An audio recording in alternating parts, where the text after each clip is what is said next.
হয়েছে সে মাদকের বিরুদ্ধে অবস্থান নিয়েছিল।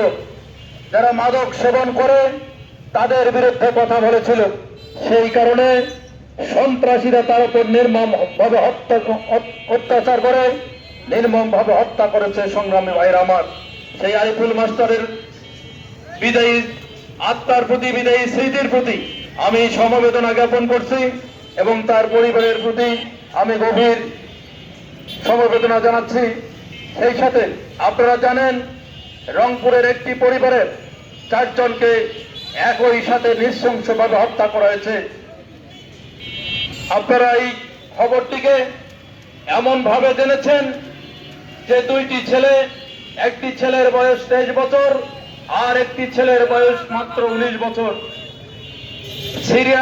যারা সিরিয়াল কিলার, এই সিরিয়াল কিলার ছাড়া এরকম হত্যাকাণ্ড করা কোনোভাবেই সম্ভব নয়। আমি গতকালকে সেই বাড়িতে গিয়েছিলাম, এই গণপতি চক্রবর্তীর বাড়িতে। ওখানে আশেপাশে যার বাড়ির পাশে যারা বসবাস করে তাদের সাথে কথা বলেছি। তারা বলেছে এই 2 জন ছেলের পক্ষে 4 জন লোককে কোনোভাবে হত্যা করা সম্ভব নয়। আমরা এর মধ্যে অনেক খবরের মিডিয়ায়, ফেসবুকে, বিভিন্ন টিভি মিডিয়ায় খবর দেখতে পাচ্ছি এই 2 জন হত্যাকারী নয়, আরো অনেকেই এর সাথে জড়িত থাকতে পারে বা এই ঘটনাকে যারা হত্যা করেছে সেই হত্যার মোটিভকে অন্য খাতে প্রবাহিত করার জন্য, এই হত্যাকারীদেরকে বাঁচিয়ে দেওয়ার জন্য একটি নাটক তৈরি করা হয়েছে। সংগ্রামী ভাইরা আমার, আপনারা অনেকে হয়তো আজকের খবর দেখেছেন। কিছুক্ষণ আগে একটি খবর প্রকাশ হয়েছে যে ডোম এই লাশ 4টিকে ময়না তদন্ত করেছিল। এই লাশের বডি যে কেটেছিল ডোম, সেই ডোম বলেছে মা এবং মেয়ে দুজনের শরীরে ধর্ষণের আলামত পাওয়া গিয়েছে। সংগ্রামী ভাইরা আমার, যদি ধর্ষণের আলামত পাওয়া যায়, পুলিশ কিন্তু এই কথা একটিবারও বলে নাই। বাজার আদালতে স্বীকারোক্তিমূলক জবানবন্দির কথা শুনলাম যে তারা নাকি আদালতে স্বীকারোক্তিমূলক জবানবন্দি দিয়েছে ফৌজদারি কার্যবিধির 164 ধারায়।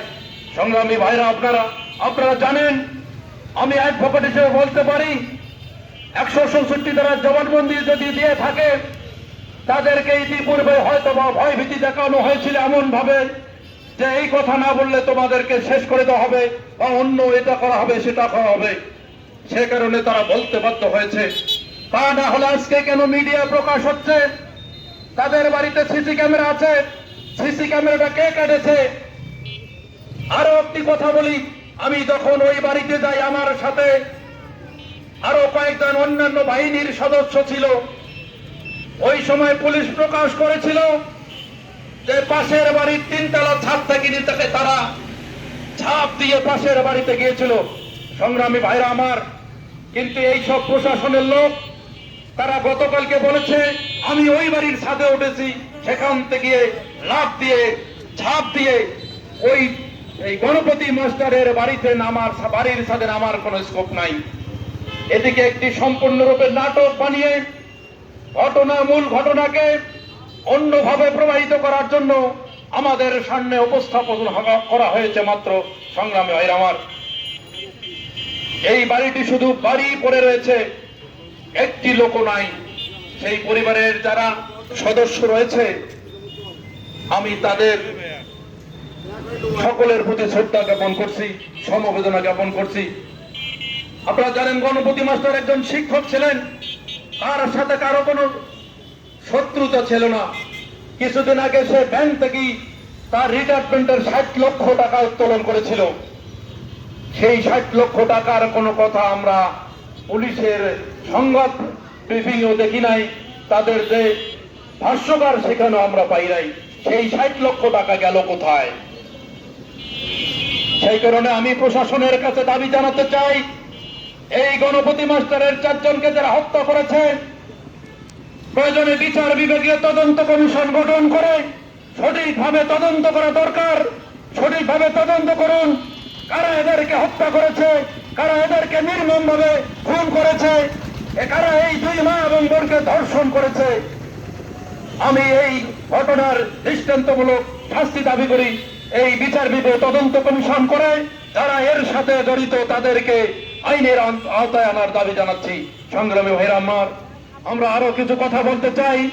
এই সময় আপনারা জানেন, যারা ধান আবাদ করেছেন, যারা কৃষক ভাড়া রয়েছেন, যাদের কপালের ঘাম মাটি পায়ে ফেলে এদেশের ফসল ফলিয়ে আমাদের সকল মানুষের খাদ্য উৎপাদন করেন, তাদের অনেক বেহাল দশা।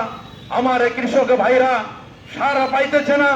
যে ইউরিয়া সারের মূল্য 1350 টাকা, ডিলাররা গোপনে সেই সার অধিক মূল্য বেশি দিয়ে সেই সার বিক্রি করতেছে। সংগ্রামী ভাইরা, আপনারা যারা কৃষক এখানে অনেকে রয়েছে, আমি নিজেও কৃষক। আপনি 1200, 1300, 1400 টাকা দিয়ে যান, কোনো ইউরিয়া কোনো দোকানে কিনতে পাবেন না, কোনো ডিলারের কাছে পাবেন না। যদি 1600 টাকা দেন, 1500 টাকা দেন, তাহলে আপনার সার মিলবে। একইভাবে টিএসপি সার, আপনারা জানেন টিএসপি কয়েক ধরনের সার রয়েছে। টিএসপি তিউনিসিয়া রয়েছে, মরক্কো রয়েছে, তারপরে বাংলাদেশের টিএসপি রয়েছে। এক একটি এক এক ধরনের। বাংলাদেশের যে টিএসপিটা রয়েছে সেটি 1350 টাকা মূল্য হলো, সেটি 2500 টাকার নিচে কোথাও পাবেন না। যেটি পটাশ রয়েছে সেটি 1100 টাকা দাম, সেটি 1300-1400 টাকার নিচে পাওয়া যায় না। আরেকটি সার রয়েছে যেটাকে আমরা সাধারণ ভাষায় জ্যাব সার বলে থাকি, সেই জ্যাব সারটার মূল্য 1000 টাকা, সেটিও 1400-1500 টাকার নিচে পাওয়া যাচ্ছে না। এই যদি হয় অবস্থা, এই যদি কৃষকদের দুরবস্থা হয়, তারা যদি ফসল ফলাতে না পারে, আমাদের কৃষক ভাইরা যদি তাদের ফসলের জন্য সার না পায়, তাহলে তারা কৃষক ভাইরা যদি ফসল উৎপাদন না করে, তাহলে আমাদেরকে না খেয়ে থাকতে হবে। সংগ্রামী ভাইরা আমার, আমি সরকারের কাছে উদাত্ত আহ্বান জানাতে চাই, প্রত্যেকটি ইউনিয়নের ডিলার রয়েছে, আপনারা ডিলারদের কাছে খবর লাগান, ডিলাররা কিভাবে সার বিক্রি করতেছে, কেন কৃষকরা ভালোভাবে ন্যায্য মূল্য দিয়ে সার পাচ্ছে না, কৃষকরা কেন ন্যায্য মূল্যে তাদের কাছে সার পাচ্ছে না। এবং যে প্রত্যেকটি কৃষকের কৃষিকার্ড রয়েছে, এই কৃষিকার্ড দেখিয়ে তাদের জমি অনুযায়ী যেন তারা সার উত্তোলন করে। আমরা জানি অনেকে রাজনৈতিক কর্মী রয়েছেন যাদের একজন জমিও নাই, যারা সারাদিন মাঠে ঘাটে ঘুরে বেড়ান, দেখা যায় তাদের নামে প্রতি সিজনে 15 বস্তা, 20 বস্তা, 100 বস্তা সার অ্যালাউড দেওয়া হয়, অথচ কোনো নেতা কর্মী কেউ আবাদ করে না, 1 শতক জমিও তাদের নাই। এইরকম কোন ভণ্ডামি কৃষক, ভুয়া কৃষক যেন সার উত্তোলন করতে না পারে। যে সারটি আমার সাধারণ কৃষকরা পেলে হয়তো এই অবস্থা তৈরি হবে না। সে কারণে আমি যারা কৃষি দপ্তরে জড়িত রয়েছেন, কৃষি অফিসার, কৃষি উপসহকারী কর্মকর্তা, জেলা কৃষি কর্মকর্তা, উপজেলা কৃষি কর্মকর্তা, আমি আপনাদের কাছে উদাত্ত আহ্বান জানাতে চাই, আপনারা প্রত্যেকটি জেলা সার ডিলারের কাছে খবর নেন, আপনারা কত সার বরাদ্দ দেন আর কতটি সার সরাসরি কৃষকের কাছে যাচ্ছে। সংগ্রামী ভাইরা, এই বিষয়টি আমি সরাসরি তদারকির কাছে করতে আহ্বান জানাচ্ছি। আরেকটি কথা, আপনারা জানেন এখন যারা এখানে সদাই দাঁড়িয়ে রয়েছেন, আমার কথা শুনছেন, প্রত্যেকটি ভাই যাদের বাসায় বিদ্যুৎ রয়েছে, আপনারা যেখানে দাঁড়িয়েছেন তার পাশের দোকানে এই প্রবলেও কারেন্ট রয়েছে, বিদ্যুৎ রয়েছে। বিদ্যুৎ এই আছে, এই নাই। আমাদের তিস্তা নদীর পানির মতো 1 ঘন্টায় বাড়ে, আবার 1 ঘন্টা পরে যায়। লোডশেডিং এর পূর্বে এতটা আমরা দেখি নাই, প্রতি ঘন্টায় লোডশেডিং। আবার শুনতেছি 25 তারিখের পর না থাকি কিভাবে বিদ্যুৎ পাবো সেটাই সন্দিহান রয়েছে। এদেশের সরকার, আমরা একটি শোষণ বৈষম্যহীন রাষ্ট্র পুনর্নির্মাণ করতে চাই। এদেশের সরকার ক্ষমতায় আসার পর আগেই প্রতিশ্রুতি দিয়েছিল এদেশের সাধারণ জনগণের মৌলিক চাহিদা পূরণ করবে, কিন্তু আমাদের সাধারণ কৃষক, এদেশের সাধারণ খেটে খাওয়া মানুষ, কৃষক, শ্রমিক, অটো চালক, রিক্সা চালক, ভ্যান চালক, যারা শ্রমিক রয়েছেন, তাদের যে বর্তমান ইনকাম, কেউ তাদের ইনকাম দিয়ে সঠিকভাবে দিনাতিপাত করতে পারছে না। সংগ্রামী ভাইরা আমার, আরো অনেক কথা রয়েছে, অনেক বক্তব্য রয়েছে। এই সরকার আমাদের দেশকে আমেরিকার দালালি করার জন্য, আমেরিকার গোলামি করার জন্য তৈরি করতেছে। আপনারা জানেন এই দেশের নির্বাচন 12 ফেব্রুয়ারি নির্বাচনের আগে আমেরিকার সাথে একটি চুক্তি করেছিল যে অসম গোলামী চুক্তির কারণে দেশের প্রয়োজনে কোন পণ্য আমরা অন্য কোন আমেরিকা ছাড়া অন্য কোন দেশ থেকে ক্রয় করতে পারবো না। আমরা উদাত্ত আহ্বান জানাতে চাই, সারা দেশে আমরা আন্দোলন করতেছি, সংগ্রাম করতেছি, আবারও আহ্বান জানাচ্ছি এই অসম গোলামী চুক্তি বাতিল করেন, তাহলে এদেশের জনগণ আপনার বিরুদ্ধে দুর্বার আন্দোলন করবে।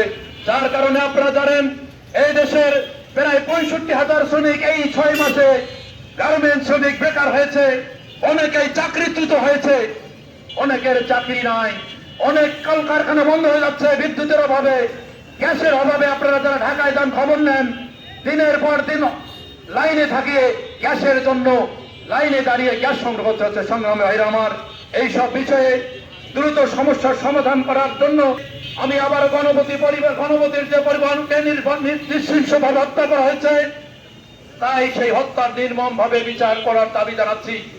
আর একটি কথা বলতে চাই, এদেশের ধর্মীয় সংখ্যালঘু সম্প্রদায়কে দীর্ঘদিন থেকে যতবারই তাদের উপর হামলা করা হয়েছে, যতবারই হয়েছে, একটি ঘটনারও আমরা বিচার পাই নাই। আমি চাই প্রত্যেকটি ঘটনার সুষ্ঠু তদন্ত সাপেক্ষে বিচার করা হোক। এই আহ্বান রেখে আমি আমার সংক্ষিপ্ত বক্তব্য এখানে শেষ করছি। সবাইকে ধন্যবাদ। বিপ্লব দীর্ঘজীবী হোক।